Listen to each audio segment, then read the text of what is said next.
Correction des exercices 21 à 24, page 84 du manuel Myriade. Je commence par observer mes nombres pour réfléchir à ma graduation. Dans l'exercice 21, les nombres extrêmes sont assez importants. Je constate que je dois aller jusqu'à 30 dans les positifs et moins 20 dans les négatifs. C'est-à-dire que l'écart entre moins 20 et 30 est de 50. Je ne peux pas faire une droite graduée de 50 cm. Par contre, je remarque qu'en allant de 5 en 5, je vais pouvoir placer tous mes nombres. Donc je choisis d'avoir une droite graduée qui aura 5 unités entre deux bâtons. Je fais donc ma droite graduée, je mets une flèche, je mets mes bâtons à distance égale et chaque bâton est séparé de 5 unités. Ça me permet de placer facilement mon point E jusqu'à 30 et mon point C jusqu'à moins 20. Pour l'exercice 22, les nombres sont très importants. Je dois aller jusqu'à plus de 100 et jusqu'à moins 125. Donc il faut que je choisisse une graduation qui me permette d'atteindre ces nombres-là. Je remarque que ma précision va de 25 en 25. En prenant une graduation qui va de 25 unités en 25 unités, je vais pouvoir placer tous les nombres. Je trace donc ma droite graduée avec la flèche, je place mon 0 et mes bâtons espacés de manière régulière qui vont de 25 en 25, ce qui me permet de placer tous les points de l'exercice. Pour l'exercice 23, cette fois-ci, les nombres sont très précis et restent petits.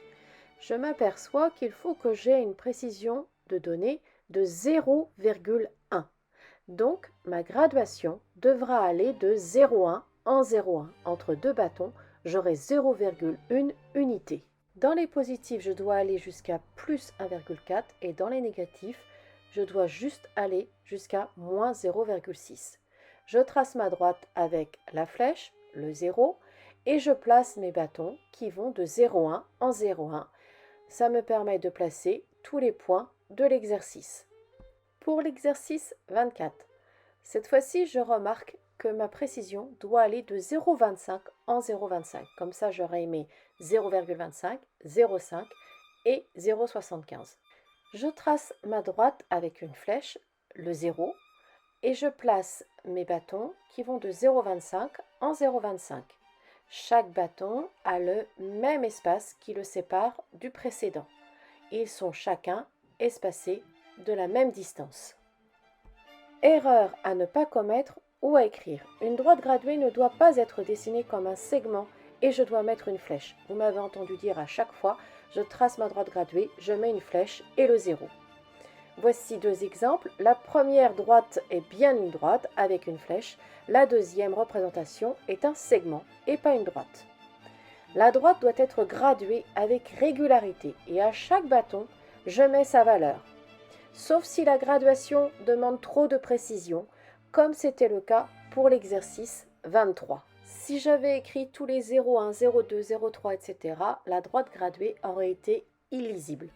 Ma droite graduée ne peut pas se faire en deux parties. Si je ne peux pas avoir tous les nombres de l'exercice, alors c'est que j'ai mal choisi ma graduation, mon unité. À chaque exercice, j'ai commencé par observer mes nombres pour choisir la bonne graduation.